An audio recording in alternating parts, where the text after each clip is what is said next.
Hello my dear students, मैं पीके गौतम स्वागत करता हूं आप सभी का फॉर्मेटर क्लासेस के ऑनलाइन प्लेटफॉर्म पे। हम लोग आज से प्रीवियस ईयर क्वेश्चंस आज जो भी आया हुआ है उसको हम लोग डिस्कस करने वाले हैं।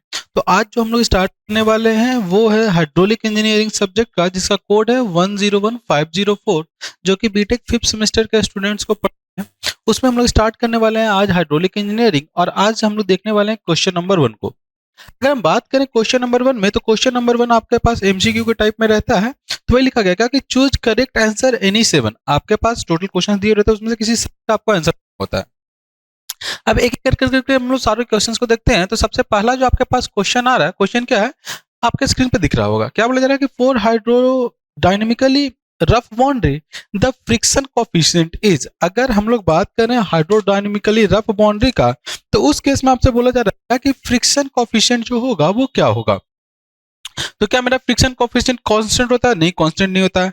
Varies inversely with Reynolds number, वो तो रेनॉल्ड्स नंबर पे डिपेंड ही नहीं करता है, तो वो भी गलत हो गया। Is the function of Reynolds number and relative roughness, नहीं, रेनॉल्ड्स नंबर का फंक्शन नहीं होता। सिर्फ फंक्शन किसका होता है? रिलेटिव रफनेस का। तो यहां से हमने क्या देखा कि जो पहला क्वेश्चन है, तो पहले क्वेश्चन का आपके पास जो आंसर हो जाएगा वो आंसर क्या हो जाएगा? Is dependent on the relative roughness only. तो पहले का आंसर हो गया आंसर ऑप्शन नंबर 4, पहले का हो गया ऑप्शन नंबर 4। नेक्स्ट बोला जा रहा है क्या कि boundary layer separation is caused by. Boundary layer separation किसके कारण होता है? तो इससे पहले थोड़ा सा हम लोग समझते हैं कि बाउंड्री लेयर सेपरेशन हमारे पास होता क्या है। तो अगर हम बात करें, यही मान लेते हैं कोई मेरे पास बाउंड्री लेयर था। अब लिक्विड आपका क्या करेगा कि लिक्विड आपका फ्लो करेगा। फ्लो करेगा तो किसी वेलोसिटी से फ्लो कर रहा होगा। मान लेते हैं कुछ वेलोसिटी मेरे पास 20 के फ्लो कर रहा था। अब क्या होगा कि जब तक आपका वेलोसिटी जैसे ही इसके कांटेक्ट में आएगा, तो कांटेक्ट में आने के कारण हमने क्या देखा था कि due to no slip condition यहाँ पे आपका क्या हो जाता है, तो सर वेलोसिटी जीरो हो जाता है। धीरे धीरे वेलोसिटी मेरा क्या होता है, ऊपर की तरफ जब हम लोग जाते हैं तो बढ़ते जाता है और एक समय के बाद कांस्टेंट हो जाता है। तो जहां से कांस्टेंट हो जाता है उस लेयर को हम लोग क्या बोल दिए थे, तो उसी को हमने बोल दिया था बाउंड्री लेयर। तो हमने देखा था कि बाउंड्री लेयर के अंदर आपके पास वेलोसिटी का वेरिएशन कुछ ऐसे ही रहता है।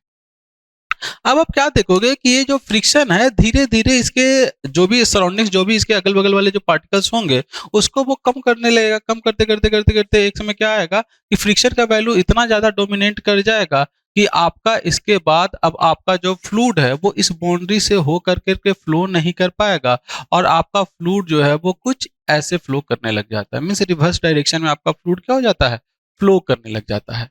तो यही हमने देखा था क्या कि इस पॉइंट पे, जो ये पॉइंट है, यहां से आपका बाउंड्री लेयर का सेपरेशन होना स्टार्ट हो जाता है। जो भी फ्लूइड है वो अपने बाउंड्री को यहां से क्या करता है, छोड़ना स्टार्ट कर देता है। तो ये जो कंडीशन आता है, यही आपसे बोला जा रहा है कि बाउंड्री लेयर का जो मेरा सेपरेशन होता है वो कहाँ पे होता है। तो अगर क्वेश्चन में हम लोग बात करें तो क्या लिखा गया है कि release of bulbs from the fluid when pressure goes below the vapour pressure, नहीं वेपर प्रेशर पे नहीं, एंड एडवर्स प्रेशर ग्रेडियंट। हाँ, क्या बोला जा रहा है कि अभी तक जब यहाँ पे हम लोग बात करते हैं तो यहाँ पे आपके पास क्या रहता है, डी अपॉन जो डी वाई रहता है वो क्या रहता है, ग्रेटर देन जीरो रहता है।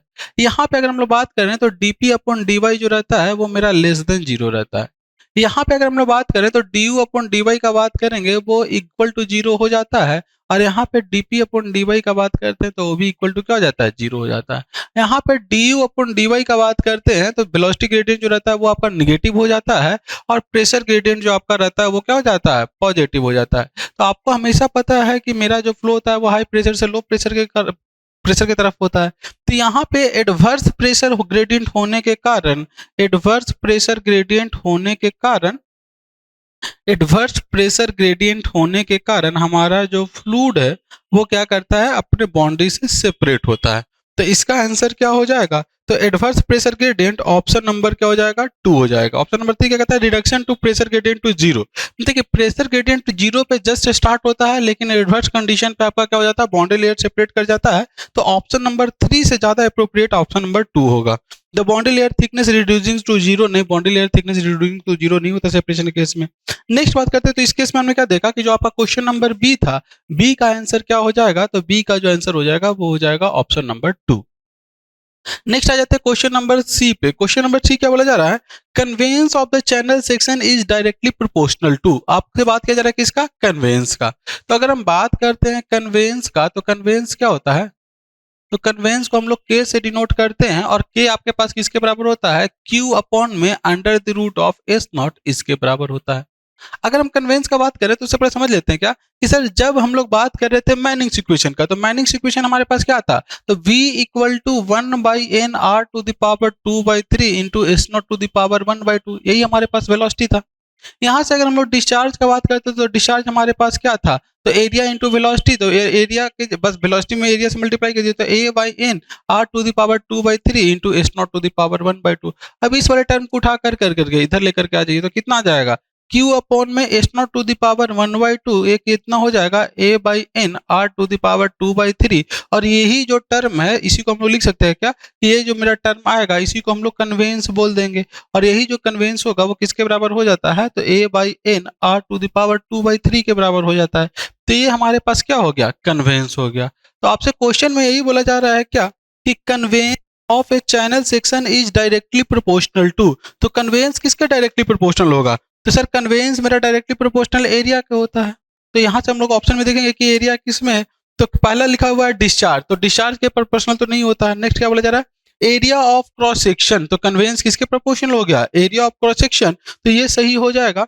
तो ऑप्शन नंबर सी का जो ऑप्शन नंबर होगा वो सी का ऑप्शन नंबर भी कितना हो जाएगा, तो सी का भी ऑप्शन नंबर 2 हो जाएगा। क्वेश्चन आपके सामने सारा क्वेश्चन दिख रहा होगा, उससे आप लोगों को टिक भी करते चलना है। अगेन क्या बोला जा रहा है कि रेनॉल्ड्स नंबर में we defined as, Reynolds number को हम लोग कैसे डिफाइन करते हैं, तो आप सबने पढ़ रखा होगा कि सर जो मेरे पास रेनॉल्ड्स नंबर होता है, रेनॉल्ड्स नंबर किसके बराबर होता है, तो वो होता है इनर्शिया फोर्स अपॉन में विस्कस फोर्स के बराबर। इनर्शिया फोर्स अपॉन में विस्कस फोर्स के बराबर। तो यहाँ से हम लोग बोल सकते हैं क्या कि जो मेरा रेनॉल्ड्स नंबर होगा वो इनर्शिया फोर्स और विस्कस फोर्स के बराबर हो जाता है, और यही से हमने रेनॉल्ड्स नंबर का फॉर्मूला देखा था, तो कितना आया था, तो रो वी डी बाई म्यू आया था, या इसी को हम लोग लिख सकते हैं क्या कि वी इंटू डी अपॉन में म्यू बाई रो इसी को कितना बोल सकते हैं, वी बाई डी अपॉन में न्यू, जहाँ पे म्यू डायनेमिक विस्कोसिटी और न्यू जो था वो काइनेमेटिक विस्कोसिटी था। तो ये आप रेनॉल्ड्स नंबर के बारे में जानते हैं। तो रेनॉल्ड्स नंबर आपके पास क्या था, इनर्शिया फोर्स अपॉन में विस्कस फोर्स। तो हम लोग ऑप्शन चेक कर लेते हैं कि किसमें हमारे पास जो क्वेश्चन आपको दिखाई दे रहा है उसमें इनर्शिया फोर्स और विस्कस फोर्स है। तो अगर बात करें रेनॉल्ड्स नंबर का, तो रेनॉल्ड्स नंबर में viscous force to inertia force, viscous to inertia दिया हुआ, तो ये तो नहीं होगा, इनर्शिया टू विस्कस होता है। Elastic force to pressure force, ये भी नहीं होगा, inertia force to viscous force, option number 3। तो आपका क्वेश्चन नंबर जो डी होगा, तो डी का ऑप्शन कौन सा हो जाएगा, तो डी का ऑप्शन हो जाएगा, डी का ऑप्शन नंबर हो जाएगा 3। नेक्स्ट आगे हम लोग चलते हैं, आगे देखते हैं। अगेन क्या बोला जा रहा है कि hydraulic jump is expected when, question पढ़िएगा तो क्या लिखा गया कि hydraulic jump is expected when slope of channel, option number 1 में क्या दिया हुआ है, changes from mild to steep, changes from steep to steeper, changes from steep to mild, from mild to milder. तो इस क्वेश्चन में हम लोग देखते हैं कि हाइड्रोलिक जंप मेरा कहाँ पे एक्सपेक्ट किया जाता है। तो हाइड्रोलिक जंप के बारे में आपको बताया गया था कि हाइड्रोलिक जंप कब होता है, तो सर जब मेरा जो सुपर क्रिटिकल फ्लो है वो सब क्रिटिकल फ्लो से मीट करता है, और वहां पे मेरा हाइड्रोलिक जंप का फॉर्मेशन होता है। तो उसको हम लोग थोड़ा सा समझ लेते हैं यहाँ पे। तो क्या बोला जा रहा है कि यहाँ पे पहला चैनल क्या दिया हुआ है कि channel changes from mild to steep. तो सबसे पहले हम लोग एक माइल्ड चैनल बना लेते हैं, ये मेरे पास माइल्ड है, और दूसरा हमारे पास क्या था, स्टीप था, तो दूसरा हमने क्या बना लिया, स्टीप चैनल बना लिया। ये हमारे पास माइल्ड था और ये हमारे पास क्या था, स्टीप था। माइल्ड के केस में एनडीएल आपका यहाँ, सीडीएल आपका यहाँ पे। स्टीप के केस में सीडीएल मेरा इंडिपेंडेंट ऑफ स्लोप, ये आपके पास क्या रहेगा, एनडीएल रहेगा, ये आपके पास सीडीएल है, ये आपके पास एनडीएल था, ये आपके पास क्या था, सीडीएल था। तो यहाँ से इस केस में हम लोग क्या देखते हैं कि कोई भी फ्लोट जो है वो एनडीएल से बहता हुआ स्टार्ट करता है, और उसके बाद वो किसको मीट करना चाहता है, एनडीएल को मीट करना चाहता है। तो इस केस में तो कहीं पे भी आपको हाइड्रोलिक जंप देखने को नहीं मिला, तो ये पहला तो ऑप्शन नहीं होगा। Changes from steep steeper, again बात करते हैं स्टीप, मान लेते हैं कि मेरे पास कोई स्टीप चैनल है, उसके बाद और ज्यादा स्टीप हो गया, इसको हमने बोल दिया क्या, स्टीपर। ये हमारे पास स्टीप था और ये क्या हो गया, स्टीपर हो गया। तो इस केस में हम लोग क्या देखेंगे कि ये मेरे पास एनडीएल का लाइन है, ये हमारे पास greater will be the slope, lesser will be the NDL, ये हमारे पास क्या हो जाएगा, एनडीएल हो जाएगा। तो एनडीएल से फ्लो मेरा बहना चाहेगा और एनडीएल पे आकर के मीट करता है, एसिम्प्टोटिकली आता है, एसिम्प्टोटिकली मेरा मीट कर गया, तो यहाँ पे भी हाइड्रोलिक जंप का फॉर्मेशन नहीं हुआ।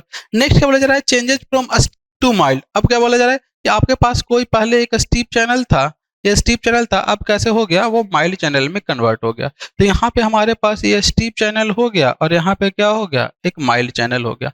तो स्टीप के केस में सीडीएल लाइन ऊपर, माइल्ड के केस में सीडीएल लाइन नीचे, एनडीएल लाइन ऊपर, यहाँ पे एनडीएल लाइन तो यहाँ से क्या हम लोग देखते हैं कि सर जैसे ही हमारे पास ये एनडीएल का लाइन हुआ, तो यहाँ से हम लोग क्या देखेंगे कि ये मेरे पास एनडीएल का लाइन होगा, ये हमारे पास सीडीएल का लाइन होगा, ये हमारे पास सीडीएल का लाइन होगा। तो कोई भी फ्लूइड जो है वो एनडीएल से बहता है, एनडीएल से बहता है, और उसके बाद वो क्या करता है, वापस से एनडीएल को मीट करना चाहता है। रीजन ए 1 होता है, रीजन 2 होता है, रीजन 3 होता है। आपको बताया गया था रीजन 3 में हमेशा इंक्रीजिंग रहेगा, सीडीएल को परपेंडिकुलरली मीट करेगा, और मीट करने के बाद वापस से अब आपको क्या करना है कि ये जो आपका है वो मिलना चाहेगा एनडीएल को, क्योंकि इस केस में अगर कोई भी लेयर में बात कीजिएगा तो इस केस में जो आपके पास वाई है वो वाई कहाँ पे है, तो लेस देन वाई सी है।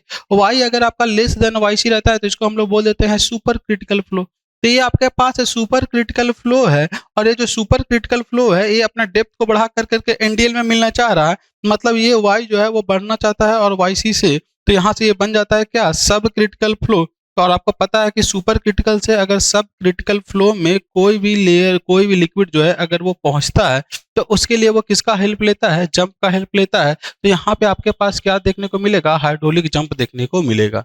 तो अगर हम बात करें क्वेश्चन नंबर 5 का, तो ये आंसर आपका सही हो जाएगा कि जब आपका फ्लो जो है वो अगर स्टीप से माइल्ड की तरफ कन्वर्ट करता है तो वहां पे किसका फॉर्मेशन होता है, तो हाइड्रोलिक जंप का फॉर्मेशन होता है। तो अगर हम बात करेंगे क्वेश्चन नंबर ई का, तो इसका ऑप्शन नंबर क्या हो जाएगा, ऑप्शन नंबर 3 हो जाएगा। नेक्स्ट बात करते हैं क्वेश्चन नंबर एफ का। तो एफ का आपके सामने क्वेश्चन दिख रहा होगा। क्वेश्चन में क्या बोला जा रहा है, which of the following pairs is not correctly matched, इसमें से कौन सा जो पेयर है वो करेक्टली मैच नहीं किया गया है। सबसे पहले बोला जा रहा है क्या कि स्टेबिलिटी ऑफ फ्लोटिंग बॉडी, और उसका दिया हुआ है मेटा सेंटर, ये तो सही मैच किया गया है। दूसरा दिया गया है फ्लो नेट, वो भी दिया गया है स्ट्रीमलाइन से, ये भी सही है। तो फ्लो नेट में अपने फ्लो नेट कैसे बनता था, इक्विपोटेंशियल लाइन, और जो हमारे पास इक्विपोटेंशियल लाइन और स्ट्रीम लाइन जो था दोनों को मिला देते थे तो उससे जो हमारे पास नेट तैयार होता था उसी को फ्लो नेट बोलते थे, वहां स्ट्रीम लाइनिंग होता था, सही बात है। माइनिंग इक्वेशन चैनल फ्लो के लिए यूज करते हैं, बहुत बढ़िया, ये भी सही है। फ्रॉड नंबर, विस्कोसिटी, नहीं नहीं नहीं, देखिए अगर हम लोग बात करते हैं विस्कोसिटी फ्रॉड नंबर का, तो फ्रॉड नंबर क्या होता है, तो फ्रॉड नंबर हमारे पास होता था इनर्शिया फोर्स अपॉन में ग्रेविटी फोर्स। फ्रॉड नंबर का अगर बात कर लेते हैं तो फ्रॉड नंबर बहुत इंपॉर्टेंट हो जाता है। तो यहाँ पे हम लोग समझ लेते हैं फ्रॉड नंबर का, तो फ्रॉड नंबर तो under the root of inertia force upon में ग्रेविटी फोर्स, ग्रेविटी फोर्स। तो अगर हम बात करते हैं इनर्शिया फोर्स का, तो इनर्शिया फोर्स आपके पास किसके बराबर होता है, मास इनटू एक्सेलरेशन। अगर बात करते हैं मास का, तो आप जानते हैं डेंसिटी इक्वल टू क्या होता है, तो सर डेंसिटी इक्वल टू मेरे पास होता है mass into velocity, sorry density equal to क्या होता है, मास बाय वेलोसिटी। तो यहाँ से अगर हम लोग मास निकालना चाहें तो मास इक्वल टू क्या हो जाएगा, डेंसिटी इनटू वेलोसिटी। तो यहाँ से हम लोग मास की जगह पे क्या लिख दे, sorry mass by volume, velocity नहीं, मास बाय वॉल्यूम, डेंसिटी बराबर मास बाय वॉल्यूम केजी। तो यहाँ से डेंसिटी मास बराबर क्या जाएगा, डेंसिटी इनटू वॉल्यूम। तो यहाँ से अगर हम लोग चाहे मास का वैल्यू तो और क्या लिख सकते हैं, रो, और वॉल्यूम की जगह पे क्या लिख सकते हैं, तो एरिया इनटू लेंथ लिख सकते हैं। इसके जगह पे रो ए एल हम लोग लिख देंगे, तो आपका न्यूमरेटर में भी कितना बन गया, तो रो इंटू ए इंटू एल बन गया, और डिनोमिनेटर में भी मास की जगह पे लिख देंगे रो इंटू ए इंटू एल। न्यूमरेटर में आपके पास एक्सेलरेशन था, एक्सेलरेशन आपके पास क्या होता है, change of rate of change of velocity, मतलब वेलोसिटी अपॉन में टाइम हो गया। नीचे में जी था, इसको हमने जी रहने दिया, तो रो से रो कैंसिल, क्योंकि एक ही फ्लो था, चैनल का एरिया सेम था तो एरिया कैंसिल। तो आपके पास ऊपर में क्या बच गया, ऊपर में बच गया एल अपॉन में टी इंटू भी। और आपको पता है कि डिस्टेंस बाई जो टाइम होता है, डिस्टेंस बाई टाइम को हम लोग क्या बोल देते हैं, वेलोसिटी बोल देते हैं। तो एक वेलोसिटी इससे और एक वेलोसिटी है, तो इसको जगह पे हम लोग लिख सकते हैं क्या कि वेलोसिटी का मेरे पास स्क्वायर हो गया, वेलोसिटी का स्क्वायर हो गया अपॉन में अंडर द रूट ऑफ कितना हो गया, जी इंटू एल हो गया। तो ये जो v का स्क्वायर है वो रूट से बाहर, अंडर द रूट ऑफ कितना बच जाएगा, जीएल बच जाएगा। इसी को हमने बोल दिया था क्या, फ्रॉड नंबर। तो फ्रॉड नंबर कितना हो जाता है, v under the root of GL. ये जो न्यूमरेटर में जीएल है इसका अगर यूनिट का बात करें तो जी का यूनिट क्या हो जाता है, मीटर पर सेकेंड स्क्वायर। अगर लेंथ का बात करें तो मीटर, तो ये कितना हो जाएगा, मीटर स्क्वायर पर सेकेंड स्क्वायर। इसका रूट था तो ये क्या बच जाएगा, मीटर पर सेकेंड बच जाएगा। तो यहाँ से हम लोग क्या देख रहे हैं कि इसका यूनिट जो है वो एक वेलोसिटी के यूनिट का बराबर है, और इसी चीज को हम लोग क्या बोल देते हैं, तो इसी चीज को हम लोग बोल दे रहे थे सेलेरिटी, और जो कि हमने पढ़ा था कहाँ पे, सर जब टॉपिक पढ़ रहे थे तो वहां पे हमने डिस्कस किया था। अगेन और क्या देखे थे हम लोग फ्रॉड नंबर के बारे में, कि सर अगर फ्रॉड नंबर का हम लोग बात कर रहे हैं तो फ्रॉड नंबर का वैल्यू या तो लेस देन 1 हो सकता है, या तो इक्वल टू 1 हो सकता है, या तो ग्रेटर देन 1 हो सकता है। अगर लेस देन 1 रहता है तो इसको बोल देते हैं सब क्रिटिकल फ्लो, और अगर आपका इक्वल टू 1 रहता है तो इसको बोल देते हैं हम लोग क्रिटिकल फ्लो, और अगर आपके पास ग्रेटर देन 1 रहता है तो इसको हम लोग बोल देते हैं सुपर क्रिटिकल फ्लो। अगेन इसमें और आपको क्या देखना था कि अगर आपके पास सब क्रिटिकल फ्लो रहता है तो जो YN रहता है वो बड़ा रहता है किससे, YC से। क्रिटिकल फ्लो के केस में YN आपका YC के बराबर रहता है, और सुपर क्रिटिकल के केस में हमने क्या देखा था कि जो आपके पास YN रहेगा वो लेस देन आपका YC रहता था। ये सारा केस आपको याद रखना था। अगेन हमने क्या देखा कि सर जब मेरे पास फ्लो क्रिटिकल होता है तो फ्रॉड नंबर का वैल्यू कितना हो जाता है, 1 हो जाता है। तो इस इक्वेशन में अगर हम लोग फ्रॉड नंबर का वैल्यू 1 रखें तो फ्लो क्रिटिकल बन जाएगा, और इधर आपके पास कितना बच जाएगा, v अपॉन में under the root of GL।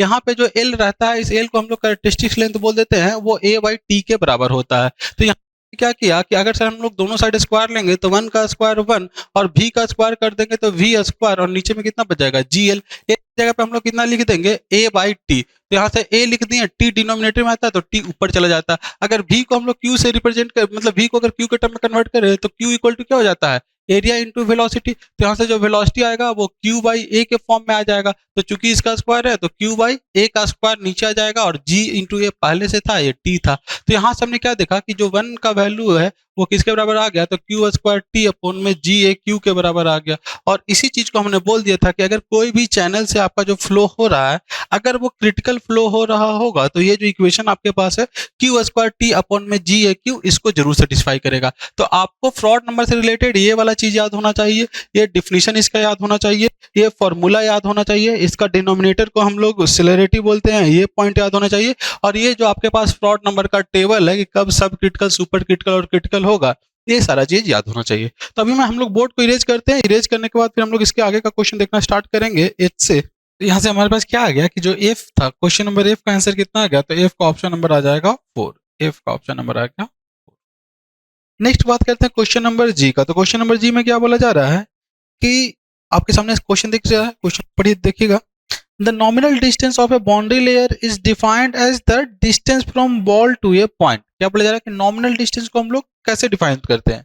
तो आपको पता है कि जब हम लोग बाउंड्री लेयर थ्योरी का बात कर रहे थे तो हमने क्या देखा था कि सर कोई भी फ्लूइड जो है वो किसी वेलोसिटी से फ्लो कर रहा था, तो उस वेलोसिटी को हम लोग क्या बोल दिए थे, फ्री स्ट्रीम वेलोसिटी बोल दिए थे।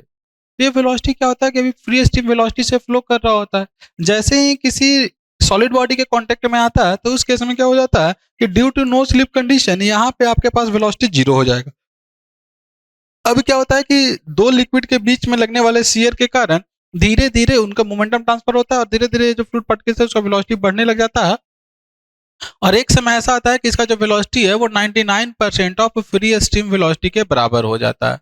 उसी तरह से यहाँ पे भी हम लोग देखेंगे तो 99% ऑफ फ्री स्ट्रीम वेलोसिटी के बराबर होगा। उसी तरह से यहाँ पे भी देखेंगे 99% ऑफ फ्री स्ट्रीम वेलोसिटी के बराबर होगा। तो इन सारे जितने भी आपके पास पॉइंट्स हैं, इन सारे पॉइंट्स जहाँ पे आपका वेलोसिटी जो हो जाए वो 99% ऑफ फ्री स्ट्रीम वेलोसिटी के बराबर हो जाए, उन सारे पॉइंट्स का लोकस मान करके अगर आप एक लाइन खींचते हो तो इसी लाइन को हम लोग क्या बोल देते हैं, तो यही हमारा बोल दिया जाता है क्या कि ये जो बाउंड्री लेयर का लाइन है, और इसके अंदर हम लोग क्या देखते हैं कि यही मेरे पास बाउंड्री लेयर रीजन कहलाता है।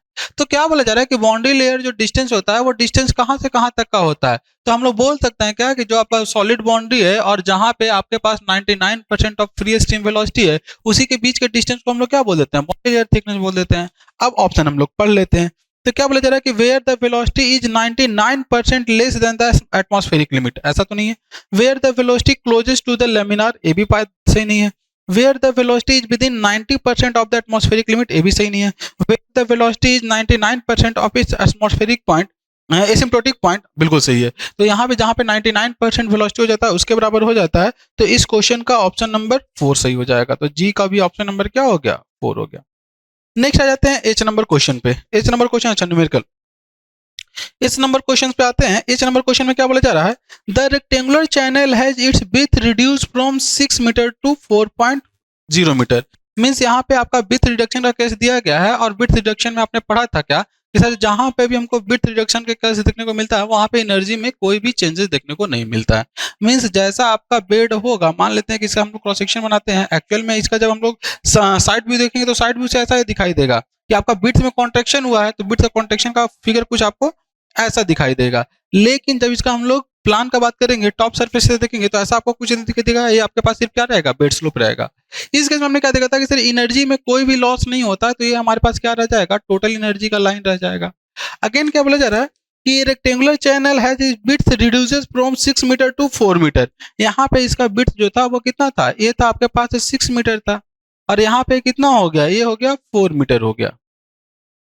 अगेन क्या बोला जाता है, at a contraction in each depth of flow at upstream of the contraction is 1.2 metre.